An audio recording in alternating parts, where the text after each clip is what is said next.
Hello दोस्तों, क्या आप जानते हैं कि हमारे ब्रेन में एक छोटी सी ग्लैंड होती है जो हमारे बैकलॉग और स्लीप साइकिल को कंट्रोल करने का काम करती है। जी हाँ दोस्तों, आज हम बात करेंगे पीनियल ग्लैंड के बारे में जो मेलाटोनिन हार्मोन का सिक्रेशन करके हमारे नींद और बायोलॉजिकल रिदम को रेगुलेट करने का काम करती है। और साथ ही साथ आज के इस क्लास में हम आपको बताएंगे कि हमारे नेक यानी कि हमारे गर्दन में मौजूद बटरफ्लाई शेप्ड एक ग्लैंड होती है जो पूरे बॉडी के मेटाबॉलिज्म को कंट्रोल करती है। तो आज हम समझेंगे थायराइड ग्लैंड से थायरॉक्सिन और T3 हार्मोन्स के बारे में, ग्रोथ, डेवलपमेंट और मेटाबॉलिज्म को रेगुलेट करने वाले सारी चीज़ों को आज हम समझेंगे। यानी कि आज के इस क्लास में हम आपको बताएंगे पीनियल ग्लैंड और थायराइड ग्लैंड के बारे में। क्या होता है पीनियल ग्लैंड, सबसे पहले इसको जानेंगे। पीनियल ग्लैंड की अगर हम बात करते हैं तो ये नींद को कंट्रोल करने का काम करती है, जैसा कि मैंने आपको शुरू में ही बता दिया। इससे निकलने वाले सिक्रेशन की बात करते हैं तो इससे निकलने वाला जो सिक्रेशन होता है वो क्या होता है भाई, वो आपका मेलाटोनिन होता है। और उस मेलाटोनिन के द्वारा क्या होती है भाई, आपकी नींद जो होती है वो कंट्रोल होती है। चलिए सबसे पहले हम चलते हैं एनसीईआरटी की लाइन पर और समझते हैं एक एक पॉइंट को, कॉन्सेप्ट से लेकर के क्लियरिटी तक। चलिए, the pineal gland is located on the dorsal side of the fore brain, यानी कि जो पिनियल ग्लैंड होता है वो फोर ब्रेन के डॉर्सल साइड, फोर ब्रेन के पीछे की ओर क्या होता है, स्थित होता है। आई होप आप इस चीज़ को अच्छे तरीके से समझ पा रहे होंगे। आगे चलते हैं तो आगे की पॉइंट्स में क्या दिया गया है उसको समझते हैं। तो यहाँ पर लिखा गया है कि पिनियल सिक्रीट ए हार्मोन, ठीक है। जो पिनियल ग्लैंड होता है एक हार्मोन निकालता है जिस हार्मोन का नाम है मेलाटोनिन। क्या नाम है? मेलाटोनिन। आगे बात करते हैं कि melatonin play a very important role in the regulation of 24 hour, ठीक है, रिदम ऑफ आवर बॉडी। यानी कि अगर हम बात करते हैं जो आपकी मेलाटोनिन होती है, ठीक है, क्या जो आपकी मेलाटोनिन होती है वो क्या करती है, रेगुलेट करती है। वो रेगुलेट करती है किसको, आपके बॉडी को, हमारे बॉडी को 24 आवर लगातार 24 घंटे ये रेगुलेट करती है, चलाती है, ठीक है। आई होप आप इस चीज़ को अच्छे तरीके से समझ पा रहे होंगे। चलिए आगे अगर हम बात करते हैं तो आगे की पॉइंट में क्या दिया गया उसको समझते हैं। आगे की पॉइंट कह रही है कि फॉर द एग्जाम्पल, अगर एग्जाम्पल के तौर पे हम बात करते हैं, it help in the maintaining the normal rhythm of sleep walk cycle. यानी कि अगर हम बात करते हैं तो ये क्या करती है, मेंटेन करती है एक नॉर्मल रिदम को, एक नॉर्मल साइकिल को, हमारे सोने और जागने को, क्या मैं बॉडी टेम्परेचर को, यानी कि हमारी जो बॉडी की टेम्परेचर होती है उसको नॉर्मल बना करके रखती है, ठीक है। ना ज़्यादा, न तो ज़्यादा होने देती है और ना ही कम होने देती है, ठीक है। इन केस ऑफ फीवर जो बॉडी टेम्परेचर होता है वो हाई हो सकता है क्योंकि वहाँ पर हमारे बॉडी के अंदर पैथोजेंस अटैक कर रहे होते हैं, तो हमारा इम्यून सिस्टम उनसे लड़ रहा होता है, जिस वजह से हमारे बॉडी का टेम्परेचर हाई हो जाता है। वैसे नॉर्मली में टेम्परेचर कितना होता है बॉडी का, तो इसको आप कमेंट बॉक्स में बताइए कि बॉडी टेम्परेचर कितनी होती है। Body temperature, body temperature of human कितना होता है, तो आप कमेंट बॉक्स में बताएंगे हमें, ठीक है। चलिए आगे चलते हैं। आगे की पॉइंट में क्या कह रहा है ये देखिए, in addition melatonin also influence the metabolism. इसके अलावा अगर हम बात करते हैं सोने जागने बॉडी टेम्परेचर की बात करते हैं तो उसके बाद जो मेलाटोनिन होता है वो हमारे बॉडी के मेटाबॉलिज्म को भी इन्फ्लुएंस करता है, मेटाबॉलिज्म को भी संभालने का काम करता है। साथ ही साथ पिगमेंटेशन, ठीक है, the menstrual cycle as well as our defence capacity, ठीक है। यानी कि अगर हम बात करते हैं तो मेलाटोनिन क्या करता है भाई, हमारे पिगमेंटेशन को और मेंस्ट्रुअल साइकिल को भी डिफेंस करने का काम करता है। आई होप आप इस चीज़ को अच्छे तरीके से समझ चुके होंगे कि पीनियल ग्लैंड क्या होता है। देखिए दोस्तों, हम आपको सब कुछ पढ़ाते हैं, एक एक लाइन आपको समझाते हैं। बस आपसे थोड़ी सी रिक्वेस्ट है कि आप हमारे वीडियो को शेयर जरूर करिएगा अपने दोस्तों के साथ, ताकि उन्हें भी पता चल सके कि हाँ, बायोलॉजी की एनसीईआरटी लाइन बाय लाइन कोई पढ़ाता है और समझ में भी आता है, ठीक है। बस मुझे आपसे कुछ नहीं चाहिए, आप सब्सक्राइब नहीं करेंगे तब पर भी चलेगा, लेकिन आपके पास वीडियो गया है तो आप अपने दोस्तों के साथ शेयर जरूर करिए, ठीक है। मैं यहाँ फ्री ऑफ कास्ट पढ़ा रहा हूँ, जीरो गुरुदक्षिणा है। तो आपकी गुरुदक्षिणा बस यही है कि आप अपने दोस्तों के साथ इस वीडियो को शेयर जरूर करिए ताकि उनको भी पढ़ने का और एनसीईआरटी समझने का मौका मिले। चलिए आगे चलते हैं, हम बात करते हैं थायराइड ग्लैंड के बारे में। थायराइड ग्लैंड क्या होती है, तो बेटा यहाँ पर अगर हम बात करते हैं मेरे दोस्त, मेरे बेटा, मेरे साथ ही यहाँ पर अगर हम बात करते हैं, कोई भी हो, तो यहाँ पर बात करते हैं तो ये हमारे गर्दन का हिस्सा है, ठीक है। और यहाँ पर अगर हम बात करते हैं तो यहाँ पर देखेंगे एक एच के आकार का, देखो इस तरीके से एच बन रहा है कि नहीं, अंग्रेजी का एच लेटर बन रहा है, इस तरीके से अंग्रेजी का एच लेटर बन रहा है।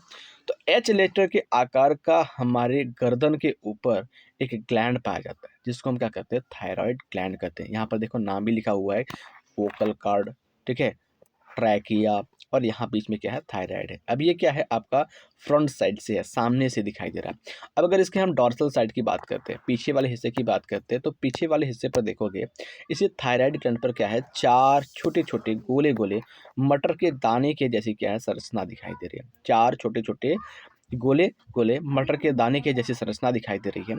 तो इस मटर के दाने जैसे दिखाई देने वाली संरचना को हम पैराथायराइड ग्लैंड कहते हैं। और ये पैराथायराइड ग्लैंड जो होता है वो प्रेजेंट होता है थायराइड ग्लैंड के ऊपर ही। तो आई होप आप इस चीज़ को अच्छे तरीके से समझ पा रहे होंगे। तो चलिए अब हम बात कर लेते हैं सबसे पहले थायराइड ग्लैंड के बारे में। थायराइड ग्लैंड क्या होता है और ये कैसे काम करता है, जस्ट एक सेकंड हमको दीजिएगा। चलिए बेटा चलते हैं। यहाँ कह रहा है कि the thyroid gland is composed of two lobes which are located on either side form a trachea, ठीक है, ऑफ द ट्रैकिया।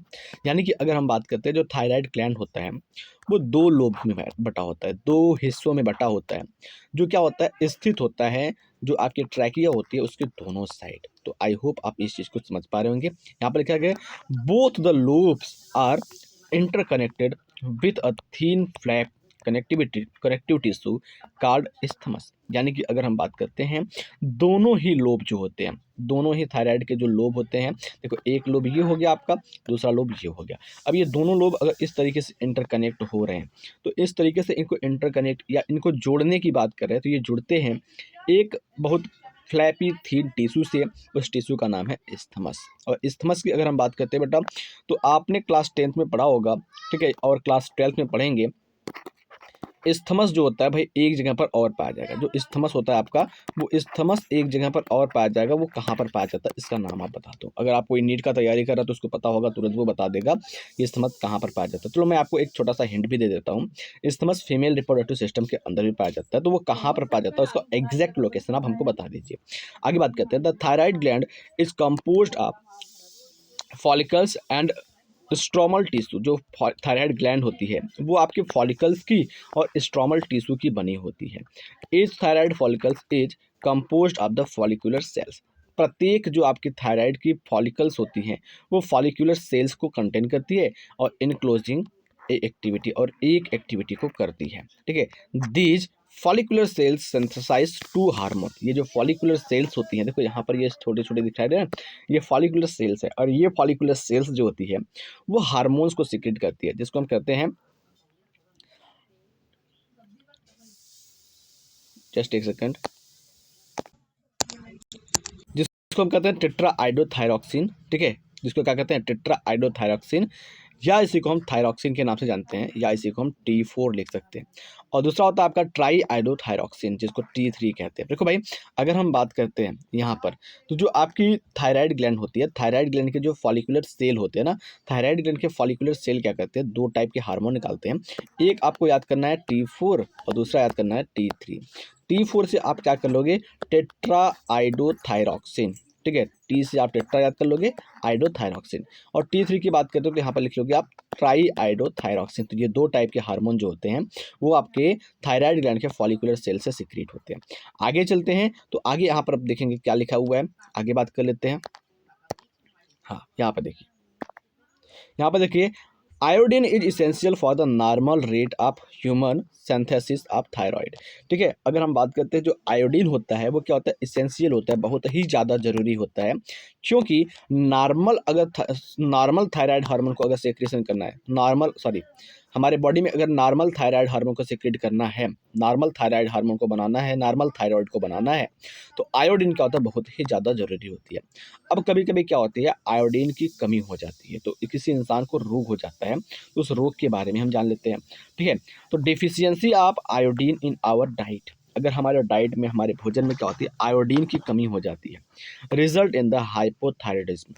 फिर उसको क्या कहते हैं, हाइपोथायरॉयडिज्म कहते हैं। ठीक है, देखो अगर कोई चीज़ कम हो रही है उसको हाइपो कहेंगे, कोई चीज़ ज़्यादा हो रही है उसको हम हाइपर कहेंगे। ठीक है, तो हमारे डाइट्स में क्या हो रही है, आयोडीन की मात्रा कम हो रही है। ठीक है, तो उसको हम क्या कहते हैं, हाइपोथायरॉयडिज्म कहते हैं।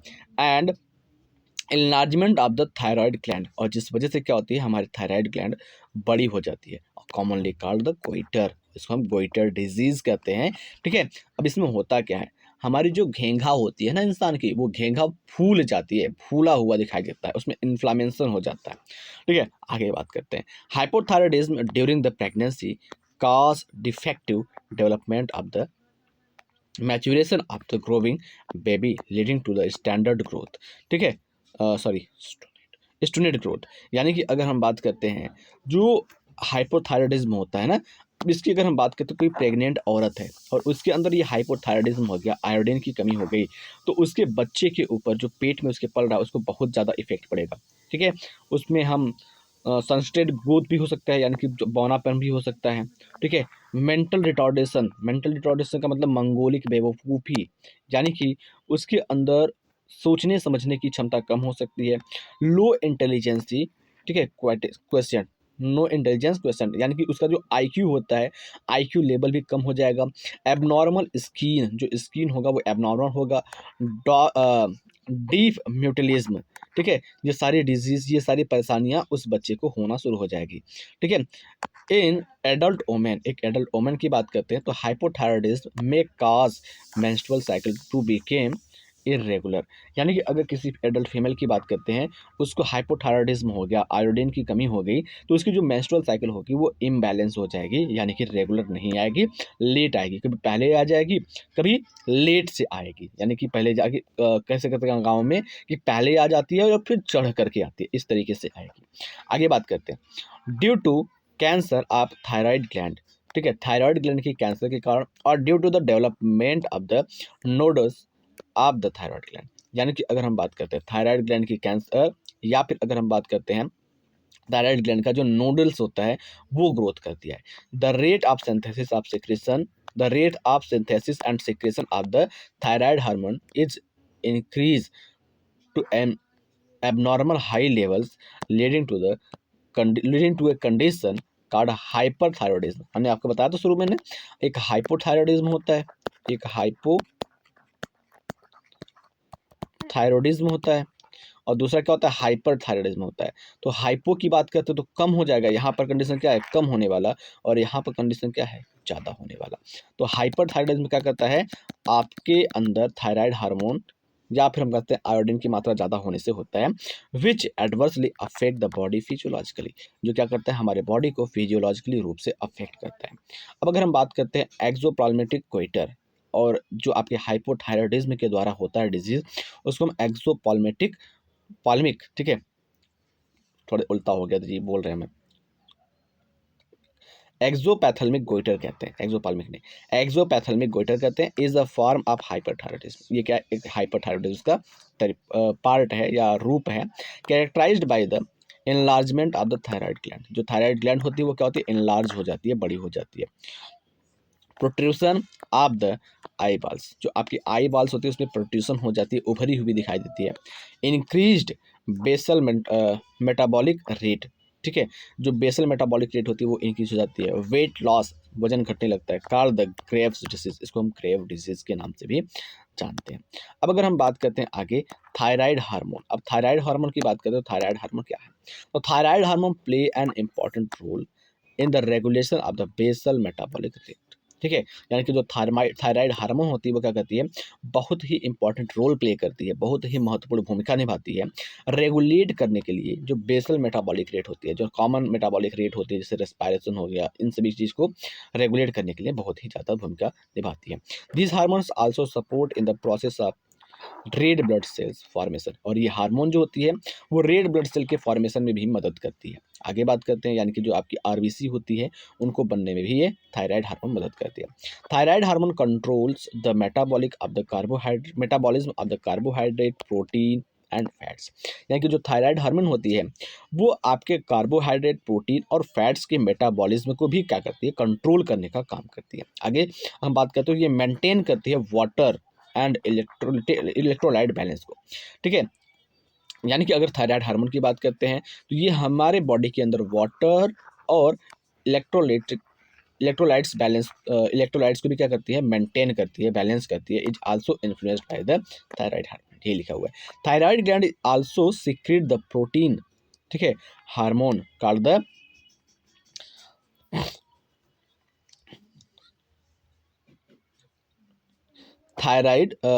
थायरोकैल्सिटोनिन। ठीक है, थायराइड हार्मोन क्या करती है, एक प्रोटीन हार्मोन निकालती है जिसको थायरोकैल्सिटोनिन के नाम से भी जानते हैं, विच regulate the blood calcium level, जो क्या करती है, ब्लड में कैल्शियम लेवल को रेगुलेट करने का काम करती है। आई होप आप इतनी चीज़ें अच्छे तरीके से समझ चुके होंगे। चलिए नेक्स्ट अगर हम बात करते हैं तो यहाँ पर पैराथायराइड है, इस पैराथायराइड को भी लगे हाथ समझ लेते हैं। तो पैराथायराइड हमने अभी आपको बताया कि पैराथायराइड जो होता है वो थायराइड ग्लैंड के ही ऊपर स्थित होता है। ठीक है, चलिए पैराथायराइड की बात कर लेते हैं। ये मटर के दाने के जैसा होता है। देखिए यहाँ पर क्या लिखा हुआ है, in humans 4 parathyroid gland are present on the back side of the thyroid gland, यानी कि एक इंसान के अंदर, एक ह्यूमन के अंदर 4 पैराथायराइड ग्लैंड जो होते हैं वो थायराइड ग्लैंड के पीछे पाए जाते हैं। 1 pair each in the 2 lobes, जो एक पेयर होता है, मतलब 4 की बात करते हैं तो 2 एक लोब पर और 2 एक लोब पर पाए जाएंगे। ठीक है, the parathyroid gland secrete the peptide hormone, जो पैराथायराइड ग्लैंड होता है वो क्या करता है, पेप्टाइड हार्मोन को सिक्रीट करता है, जिसको हम पैराथायराइड हार्मोन के नाम से भी जानते हैं। The secretion of parathyroid hormone is regulated by the circulating levels of calcium ion. ये क्या करती है, जो आपकी पीटीएच होती है, इसकी जो सिक्रीशन होती है वो रेगुलेट किया जाता है कैल्शियम आयन के सर्कुलेशन के द्वारा। आई होप आप इस चीज़ को समझ पा रहे होंगे। आगे लिखा हुआ कि पैराथायराइड हार्मोन यानी कि PTH increase the calcium level in the blood, जो पीटीएच होती है वो हेल्प करती है ब्लड के अंदर कैल्शियम लेवल को इंक्रीज करने के लिए। PTH act as bones and stimulate the process of bone reabsorption. ठीक है, यानी कि अगर हम बात करते हैं, जो पीटीएच होती है वो बोन्स की तरह, ठीक है, एक्ट करती है बोन्स के ऊपर और स्टिमुलेट करती है बोन रीएब्सॉर्प्शन प्रोसेस को। PTH also stimulate the reabsorption of calcium, जो पीटीएच होती है वो कैल्शियम को रीएब्जॉर्प्शन करने में भी मदद करती है बाय द रेनल ट्यूबस। रेनल ट्यूबस कहाँ पाया जाता है, किडनी में, किडनी में रेनल ट्यूबस पाया जाता है, उसके द्वारा ये रीएब्जॉर्ब करने का मदद करती है। इंक्रीज द कैल्शियम एब्जॉर्प्शन, जो क्या करती है, कैल्शियम एब्जॉर्प्शन को इंक्रीज करती है फ्रॉम द डाइजेस्टेड फूड, जो हम डाइजेस्टेड फूड होते हैं, जो खाना खाते हैं, उनसे कैल्शियम को ये रीएब्जॉर्ब करने का काम करती है। इट इज दस clear that the PTH is a hyper calcaemic hormone, यानी अगर हम बात करते हैं, यहाँ से क्लियर हो जाता है कि जो पीटीएच है यानी कि पैराथायराइड हार्मोन है वो हाइपर कैल्सिमिक हार्मोन भी है। That is it increase the blood calcium level, और ये क्या करता है, क्योंकि ये ब्लड के अंदर कैल्शियम लेवल को इंक्रीज करवाता है अलॉन्ग विद द टीसीएच। ठीक है, अलॉन्ग विद द टीसीएच। अब ये टीसीएच क्या है, ये आपके थायराइड ग्लैंड से निकलने वाला एक प्रोटीन हार्मोन है। ठीक है, it play the significant role in a calcium balance in body, और ये क्या करती है, हमारे बॉडी के अंदर कैल्शियम को बैलेंस करने का काम करती है। तो आई होप जो भी चीज़ें मैंने आपको 18 से 19 मिनट में बताया है वो सारी चीज़ें आपको अच्छे तरीके से समझ में आ गई होगी। और अगर आपने वीडियो को अंत तक देखा है तो आपसे छोटी सी रिक्वेस्ट है कि इस वीडियो को लाइक करके अपने दोस्तों के साथ शेयर जरूर करिएगा, और चैनल पर पहली बार आए तो चैनल को सब्सक्राइब जरूर करिएगा। मिलते हैं आपसे अगली क्लास में, तब तक के लिए जय हिंद, जय भारत। बने रहिए हमारे साथ ऐसे ही एनसीईआरटी की लाइन बाय लाइन कॉन्सेप्ट से लेकर के क्लियरिटी तक पढ़ने के लिए।